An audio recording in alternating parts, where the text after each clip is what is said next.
Smart graduate চা না, শিক্ষিত বা শিক্ষিত চা।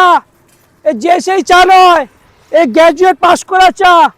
এই কাঁচামাল আসলে গ্র্যাজুয়েট বা চা না খেলে পস্তাতে হবে। আরে বস, তোমরা তো আজকে এতদিন অনেক নন্দিনী দি, কালী দি, মিন্দি দি, অনেক দিদিকে দেখিয়েছো। এখন তো মার্কেটে নতুন আসলো স্মার্ট গ্র্যাজুয়েট চা আলা। মার্কেটে কাপাতে আসলাম আজকে। কি মানে সোনার চেন ফেন পরে মানে কিভাবে? আরে বস, এইটাই তো গ্যারান্টি, এটাই তো গ্যারান্টি। এইভাবে চা বিক্রি করবো। আমাকে দেখেই চা খেয়ে নেয়। চার আমাকে দেখেই 10 টাকা, তারপর চা ফ্রিতে খাওয়াই আমি। একদম মজার সাথে চা বিক্রি করে স্মার্ট গ্র্যাজুয়েট চা। এর সঙ্গে আবার আইফোনও রয়েছে, লালিও রয়েছে, অ্যাপেল ওয়াচ কিন্তু এটা। আচ্ছা, এটা অ্যাপেলের ওয়াচ কিন্তু, এই সিরিজ 7। এতে ঠিক আছে তো, মজার সাথে চা বিক্রি করো, চা এমনি বিক্রি হবে। এবার কি চললে? চললাম, ওই যে বিক্রি করতে যাচ্ছি।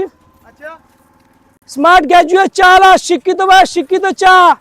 এ যে সেই চা নয়, এই গ্র্যাজুয়েট পাস করা চা।